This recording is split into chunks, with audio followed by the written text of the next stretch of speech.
ಕೃಷ್ಣನಿಗೂ ಕರ್ಮ ಬಂಧನ ಇದೆಯಾ?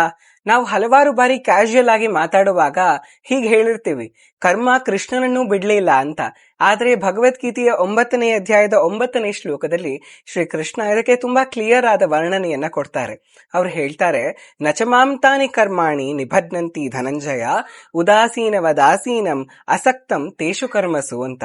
ಅಂದ್ರೆ, ಹೇ ಧನಂಜಯನೇ, ಸೃಷ್ಟಿಯಾದಿ ಕಾರ್ಯಗಳನ್ನ ಪ್ರಕೃತಿ ನನ್ನ ಸಂಕಲ್ಪದಂತೆ ನನ್ನ ಇಚ್ಛೆಯಂತೆ ಮಾಡತ್ತೆ.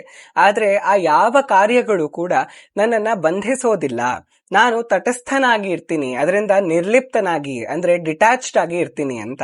ನಾವ್ ಯಾವುದೇ ಕರ್ಮಗಳನ್ನ ಮಾಡಿದ್ರು ನಮ್ಮ ಆಕ್ಷನ್ಸ್ ನ ರಿಯಾಕ್ಷನ್ಸ್ ಅನ್ನ ನಾವು ಫೇಸ್ ಮಾಡ್ಬೇಕಾಗಿರುತ್ತೆ. ಆದ್ರೆ ಭಗವಂತ ಯಾವ ಕರ್ಮಗಳನ್ನ ಮಾಡಿದ್ರು ಅದು ತನಗೋಸ್ಕರ ಮಾಡ್ಕೊಳ್ಳೋದಿಲ್ಲ.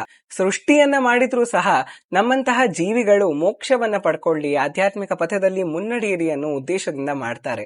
ಜೊತೆಗೆ ಕರ್ಮವನ್ನ ಕಂಟ್ರೋಲ್ ಮಾಡೋದೇ ಶ್ರೀಕೃಷ್ಣ. ಹಾಗಾಗಿ ಕರ್ಮ ಅವರನ್ನ ಕಂಟ್ರೋಲ್ ಮಾಡೋದಕ್ಕೆ ಸಾಧ್ಯನೇ ಇಲ್ಲ. ರಾಮಾವತಾರದಲ್ಲಿ, ಕೃಷ್ಣ ಅವತಾರದಲ್ಲಿ ಅವರು ಮಾಡಿದ್ದೆಲ್ಲ ನಮ್ಮಂತಹ ಜೀವಿಗಳಿಗೆ, ಮುಂದೆ ಬರುವಂತಹ ಜೀವಿಗಳಿಗೆ ಆದರ್ಶವಾಗಿರ್ಬೇಕು ಅಂತ ಸ್ಟ್ಯಾಂಡರ್ಡ್ಸ್ ಅನ್ನ ಸೆಟ್ ಮಾಡೋದಕ್ಕಾಗಿ ಅವರದನ್ನ ಮಾಡಿದ್ದು ಹೊರತು ಯಾವುದೇ ಬಂಧನದಿಂದ ಅವರು ಅದನ್ನ ಮಾಡೋದಿಲ್ಲ. ನಾವೆಲ್ಲ ಜೀವಿಗಳು ಜನ್ಮ ತಾಳೋದು ನಮ್ಮ ಕರ್ಮ ಬಂಧನದಿಂದ, ಆದ್ರೆ ಭಗವಂತ ಅವತಾರ ಮಾಡೋದು ಅವನ ಸ್ವ ಇಚ್ಛೆಯಿಂದ. ಹರೇ ಕೃಷ್ಣ.